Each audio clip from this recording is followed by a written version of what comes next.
আজকে আমি মহাভারতের যুদ্ধ পাঠ করছি। এই কাজের জন্য কৌরব জ্যেষ্ঠ দুর্যোধনই প্রধান হোতার পদ গ্রহণ করলেন, কারণ পাণ্ডবগণের উপর তারও হিংসা আক্রোশ সর্বাধিক। একদিন দুর্যোধন 105 ভাই মিলে গঙ্গা স্নান করতে গেলেন প্রমাণকটিতে। সেখানে তিনি গোপনে খাদ্যের সঙ্গে বিষ মিশিয়ে খেতে দিলেন ভীমকে। ভীম জ্ঞান হারালেন। দুর্যোধন তাকে গঙ্গার জলে ফেলে দিয়ে এলেন। এই ঘটনার বিষয় কাক পক্ষিতেও টের পেল না। ভীমের অচৈতন্য দেহ গঙ্গার তলদেশে পৌঁছে সুড়ঙ্গ পথ দিয়ে পাতালে সর্পরাজ বাসুকীর রাজ্যে পৌঁছে গেল। মানুষ দেখে সাপেরা আক্রোশে পাতালরাজ বাসুকীকে সংবাদ দেন। আর বাসুকী ছিলেন ভীমের মাতামহের বিশেষ আত্মীয়। তিনি ভীমের পরিচয় পেয়ে তাকে পরম আদরে গ্রহণ করলেন এবং তাকে অমৃত পান করিয়ে অত্যন্ত তেজস্বী ও মহা বলশালী করে দিলেন। তার শারীরিক গঠনেরও পবিত্র উন্নতি হল। তার বেশিবহুল দৈত্যাকৃতি চেহারা মনে ভীতির সঞ্চার করতে লাগল। বাসুকী তাকে নিজের কাছে 8 দিন রেখে পাঠিয়ে দিলেন ভাইদের কাছে। ভীমের জন্য অন্যান্য পাণ্ডবগণ ও কুন্তী দেবী বড়ই দুশ্চিন্তাকাল কাটাচ্ছিলেন। তারা তো আর আসল ব্যাপার কেউ জানতে পারেনি। বিদুর তখন কুন্তী দেবীকে সান্ত্বনা দিয়ে বললেন, বৌদি, ভীমের জন্য কিছুমাত্র চিন্তা করবে না। ব্যাসদেবের মুখে শুনেছি আপনার ছেলেদের দীর্ঘকাল পরমায়ু আছে। ব্যাসদেবের কথা মিথ্যা হতে পারে না। তারপর ভীম ফিরে আসতে সকলে আশ্বস্ত হলেন এবং ভীমের মুখে আদি অন্ত বৃত্তান্ত শুনে সকলে বুঝলেন যে একটা দুর্যোধনের কীর্তি। দুর্যোধন ভীমকে হত্যা করতে চেয়েছিলেন। এরপর থেকে পাণ্ডবগণ যথাসম্ভব কৌরবদের এড়িয়ে চলতে সচেষ্ট হলেন। অবশ্য শিক্ষা দীক্ষা একসঙ্গে চলতে লাগল।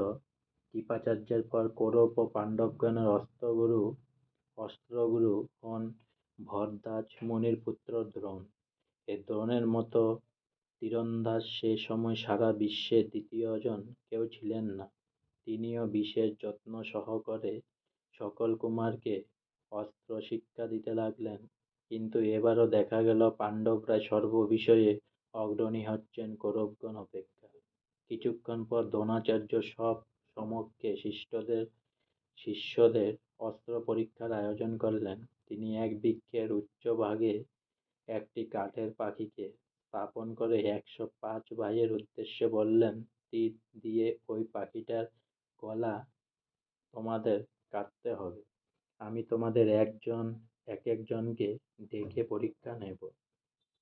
প্রথমে তিনি যুধিষ্ঠিরকে দেখে পাখিটার গলার দিকে লক্ষ্য স্থির করতে বললেন। যুধিষ্ঠির প্রস্তুত হলে দ্রোণ তাকে জিজ্ঞেস করলেন, এখন তুমি চোখের সামনে কি দেখছ? যুধিষ্ঠির বললেন, আমি গাছটা দেখছি, গাছের উপরকার আকাশ দেখছি, আর দেখতে পাচ্ছি পাখিটাকে। দ্রোণ বুঝলেন যুধিষ্ঠির লক্ষ্য স্থির হয়নি, তার দৃষ্টি একদিকে ওদিকে রয়েছে। তিনি তাকে বিদায় দিয়ে অন্য একজনকে আহ্বান করলেন।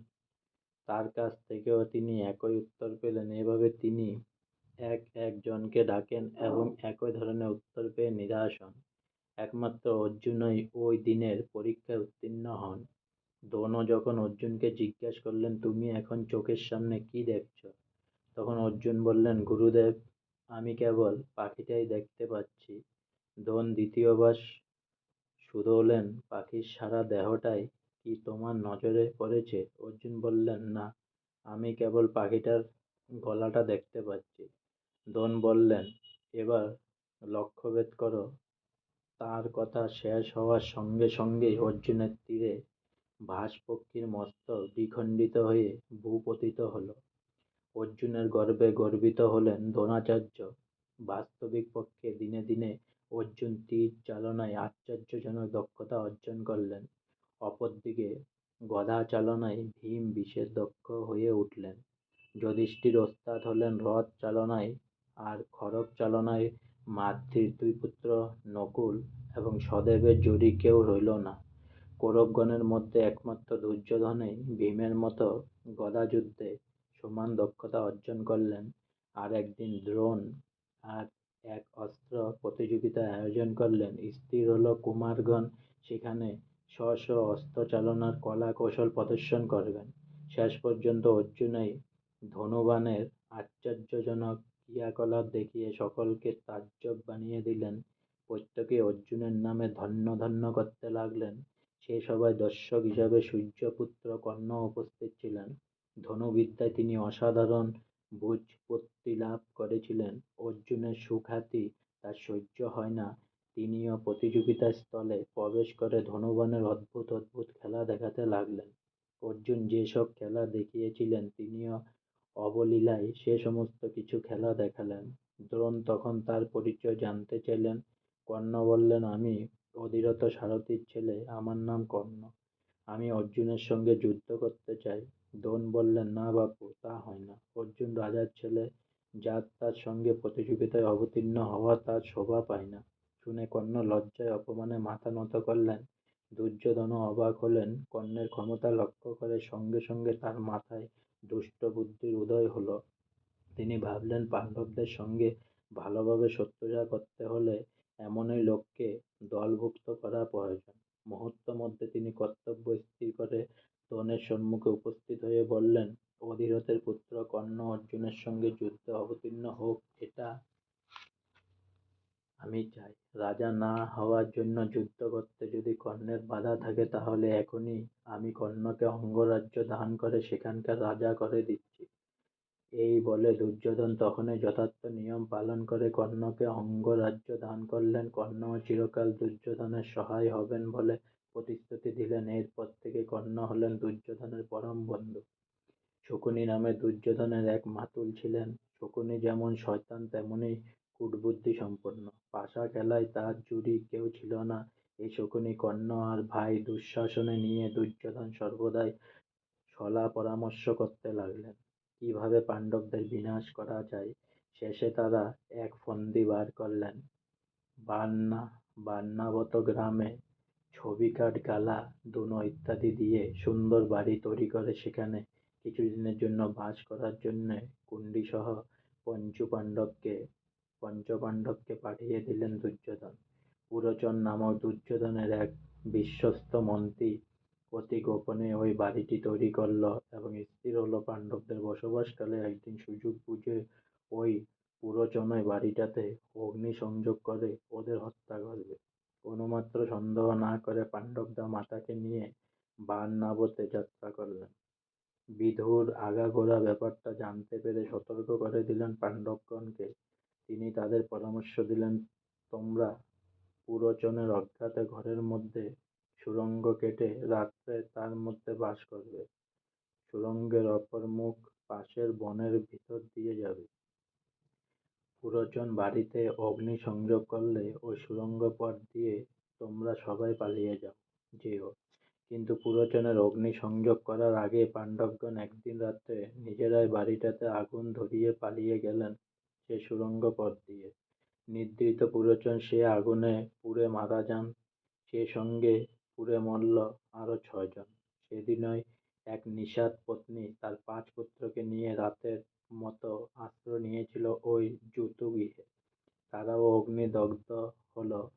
সকলে ভাবল কুন্তী দেবী 5 পুত্রসহ দগ্ধ হয়েছেন। সংবাদ পেয়ে কৌরবগণ স্বস্তির নিঃশ্বাস ফেললেন। পাণ্ডবগণ হস্তিনায় না ফিরে গঙ্গা পার হয়ে এক বনের মধ্যে গিয়ে আশ্রয় নিলেন।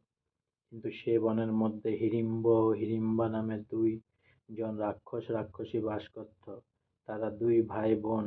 হিড়িম্বকে দেখতে ভীষণ দর্শন এবং বিশালাকৃতি রাক্ষসের মতো হলেও হিড়িম্বার দৈহিক গঠন ছিল অবিকল মানুষের মতো। এই হিড়িম্বার গর্ভে ভীমের ঔরসে এক মহাবলবান শালীপুত্র সন্তান জন্মগ্রহণ করে। তার নাম রাখা হয় ঘটোৎকচ। জন্মাবার পর সে ভীমকে বলেছিল, বাবা, মাকে নিয়ে আমি আপনার কাছ থেকে বিদায় নিচ্ছি। তবে কথা দিচ্ছি, আপনি যখনই আমাকে স্মরণ করবেন তখনই আপনার কাছে হাজির হব।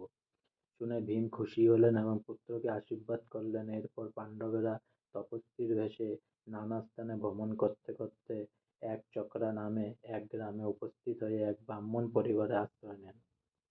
ওই গ্রামে বক নামে এক মহা অত্যাচারী রাক্ষস বাস করত। তার ক্ষুধা নিবৃত্তির জন্য প্রতিদিন একজন করে গ্রামবাসীকে তার নিকট উপস্থিত হতে হতো। শুধু একজন মানুষকে পাঠালে চলত না, সেই সঙ্গে অন্যান্য খাবার দাবারও পাঠাতে হতো। ভীম ওই বক রাক্ষসকে বধ করে গ্রামবাসীদের রক্ষা করেন। এই সময় নিকটবর্তী পাঞ্চাল দেশের রাজা দ্রৌপদ তার অসামান্য রূপবতী কন্যা কৃষ্ণার স্বয়ংবর সভার আয়োজন করলেন।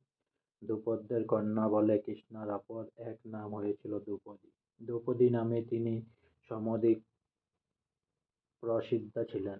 রাজা দ্রুপদ যজ্ঞের দ্বারা ওই কন্যাকে লাভ করেছিলেন। ঘটনাটি ঘটেছিল এরূপ: রাজা দ্রৌপদের পরম শত্রু ছিলেন ধনু, কিন্তু ধনের মতো বীরকে বিনাশ করা তার সাধ্যের বাইরে ছিল।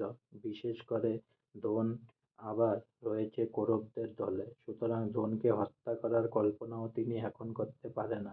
তাই ধনকে হত্যা করতে পারে এমন এক মহাপরাক্রমশালী পুত্রের কামনায় তিনি পুত্রেষ্টি যজ্ঞের আয়োজন করেন ও যজ্ঞের ফলস্বরূপ তিনি ধৃষ্টদ্যম্ন নামে এক পুত্র লাভ করেন।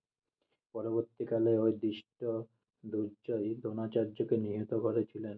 ও যজ্ঞের দ্বারা তিনি কেবল ধৃষ্টদ্যুম্নকেও লাভ করেননি, সর্ব সুলক্ষণযুক্ত রূপবতী কৃষ্ণাকেও পেয়েছিলেন। দ্রৌপদী স্বয়ংবর সভায় অসংখ্য রাজার সামনে দ্রৌপদ ঘোষণা করেছিলেন, যে ব্যক্তি ওই জলের ভিতরকার মাছের প্রতিবিম্বের দিকে নজর রেখে উপরে ঘুরন্ত চাকার মধ্যস্থিত ছিদ্রপথ দিয়ে শর চালনা করে মাছটিকে লক্ষ্যভেদ করতে পারবে, তার হাতে দ্রৌপদীকে সমর্পণ করবে। আজকে আমার মহাভারতের যুদ্ধের কাহিনী এখানেই শেষ হলো। তাই আপনারা সবাই অনেক অনেক সাবস্ক্রাইব করুন, অনেক অনেক লাইক করুন।